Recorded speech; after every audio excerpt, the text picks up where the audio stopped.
Welcome, ladies and gentlemen. Christine here with a discussion about Eltharion, the Grim Warden of Tor of Rest. This was the legendary lord whose campaign got voted in second on the polling that I did for legendary lords of every single race. He was actually fairly close enough to first place, in point of fact. He certainly gave Tyrion a run for his money with respect to it. And I guess that just shows you the competition that does exist in High Elven campaigns between various High Elf legendary lords. Now, for my part, I can understand, to some extent, why people do like Eltharion. He's a very iconic character. He's basically Warhammer Fantasy Batman, and he even has Superman over here on his side. So that is absolutely thematic, that does work very well. And unlike most other High Elven campaigns which are focused on smash the Dark Elves, one way or another, your campaign as Eltharion is focused on purging the Greenskins. And also the Skaven, because yeah, you do have objectives against Queek, you have objectives against Ikeclaw, and you have objectives with the dungeon. Now, what I want to discuss in this particular video is what some of the problems in this campaign are and how it could be made better. Creative Assembly has directly asked for player feedback with respect to campaigns or with respect to the game. They want to hear about that. So the purpose of this video is to talk about these kind of things. So first off, we need to touch the elephant in the room, and that is the issue of Tor of Rest itself.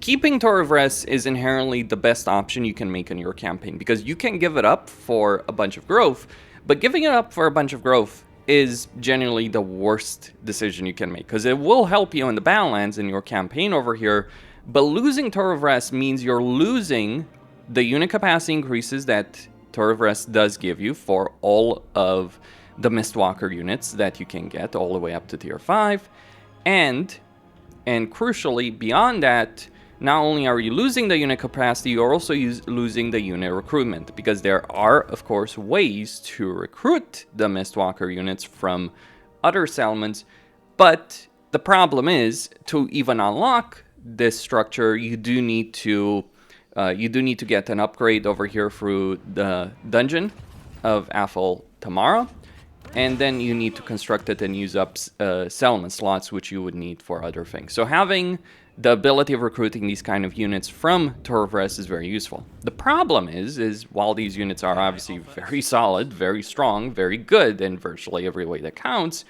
the issue is that Tor of Rest is pretty damn far away from the main theater of operations, which is taking place over here in the Battlelands. And so you end up in this situation in this campaign where you are incentivized to focus on Wolf 1, but the main theater of operations, the main challenge of the campaign, will be taking place over here in the Battlelands. It kind of creates a crappy campaign dynamic where, even with mods, like I'm using just the Warband upgrade mod, but even with mods, you're just going to be using like Spearmen and Archers of the High Elves. And you're not actually going to be using all those lovely and unique units that Eltharion does actually possess until much later in the campaign. And much later, it's already turned 29. I'm just 20 settlements away from winning the long campaign victory condition. It's probably going to take me a lot longer to upgrade this particular dungeon than to complete the campaign objectives, which is another thing that we need to talk about with respect to the dungeon. Upgrading the dungeon is not a great system in itself, because the way you upgrade the dungeons, you have a couple of options, but the principal way is to capture enemy lords using the prison ability that you do have for every single army. Use this, capture an enemy lord, interrogate him, then execute him or release him, and you get warden supplies. It's a janky system, and it's not a particularly great one because it pushes you to play battles in a way that is not particularly great to begin with, and it also forces you to fight a lot more battles manually, a hell lot of more battles. Like basically in Eltharion's campaign, you more or less want to fight every single battle against an army that has a lord manually. There are some mods that do fix this, there are some, but it is a bit questionable on how useful those mods even are. So that's one of the things. The auto-resolve situation is annoying. Like, you may auto-resolve your way through a lot of the campaign, but you're going to be forced to more or less fight every single minor, insignificant battle manually. And that in itself is not a great dynamic. And it's not like the upgrades over here of the dungeon are particularly great. Yes, increasing the Mistwalker ability is great, but outside of like just increasing capacity for Mistwalkers and maybe, you know, their capability in battle, outside of doing that, which I'll be honest, like upgrading their leadership and melee defense is melee attack, sure, but like, do these guys really need that much in terms of leadership? I would dare say that they do not. So a lot of the upgrades feel redundant, and maybe they shouldn't be. And maybe our long campaign victory conditions shouldn't be like upgrade every single one of them when it's so tedious and annoying to have to go for it. It's kind of equivalent to having to unlock a substantial portion of the research tree in order to win your campaign. It just kind of feels like a tedious process. And so maybe that particular requirement of victory conditions should be removed. And maybe the dungeon itself, as well as the way you capture prisoners and how you earn warden supplies, should be changed as well. I think maybe a better system would just be winning warden supplies if you're winning battles against an army led by a lord. You can still have the situation of capturing lords for the various benefits they provide Mistwalker units, don't get me wrong on that particular aspect, because there are certainly some benefits that you do get by capturing prisoners, interrogating them, and buffing up your Mistwalker units, undeniably. So that there would still be some incentive when you're up against a legendary lord to actually capture them, to use the warden cage, but it wouldn't be the case of where I don't really care about the benefits they offer me. I don't care about the economic benefits or the influence or anything like that. All I'm doing it is for the sake of a campaign objective. That is certainly a bit tedious with respect to Eltharion's campaign. Another thing is like the hero situation, because here's the problem. High Elves in general have a hero problem, in that the only hero they can recruit at tier 2, and only one of them, is a noble. You can get a mage at tier 3, but until you achieve your short campaign victory condition, which is, for what it's worth, pretty decent in Eltharion's campaign, but until you get to that point, you're not going to be able to recruit more than one hero. But even when you get to that point, because of the territory that you're dealing with over here in the Battlelands, you're probably not going to be able to get a lot of heroes over here from Ulthuan all the way to the Battlelands. Like, for instance, I got the Mage Tower over here, and I got myself a bunch of mages, or several mages, right? I didn't get all of them because I didn't need all of them in this particular theater of operations, but I did get myself 2 mages over here. I didn't get all of the mages that I could have, because what I really want to do is get that rune to tier 3 to get that mage tower. So that's one of the problems when you start with no settlement over here and your objectives of the campaign are to deal with the Battlelands. There's also issues with the terrain in the Battlelands, distances between settlements, just some of the terrain annoyances. The Battlelands is not a particularly great area to fight the campaign in. The mountains are in a better situation, but you don't have good mountain climate. Emmerich has that, but Emmerich does suffer in some other ways as well, because he doesn't have frozen climate. What's kind of sad as well about Eltharion's campaign is, yeah, you fight your way across the Badlands, you fight the Greenskins, you don't ever meet Grom, because by the time you could even send an army against Grom, this will happen. It's like either Bretonnia or Lorem will defeat him, on Legendary, no less. Very rarely, if ever, have I seen Grom being able to win against Bretonnia. Like, look at what Lewin has done in this particular situation. It's like he's just taken over most of Bretonnia on his own alongside the Fey Enchantress. So Kemmler is just the last man standing, so to speak, in that particular situation. So instead of this rivalry between Eltharion and Grom, you don't really have it. I imagine it will be better with Gorbad Ironclaw being added, and I very much imagine that Gorbad Ironclaw will be over here in Black-Rak. By the way, if you're wondering about Belegar, yeah, I've just been playing this campaign all this time just to try and, you know, get Carrick 8 Peaks over here to him, you know, just sort that all that stuff out right here in order to improve the situation right there. Yeah, I'm gonna give him Carrick 8 Peaks. Once I give him Carrick 8 Peaks, well, he's going to be a lot stronger for it under AI control. I mean, he already has free stack, so I'm guessing he's not dealing with that same upkeep problem. Or if he is dealing with that upkeep problem, he just doesn't care, more or less, about it. But yeah, it's like I've just been doing some dwarf engineering over here to get a hold of things properly.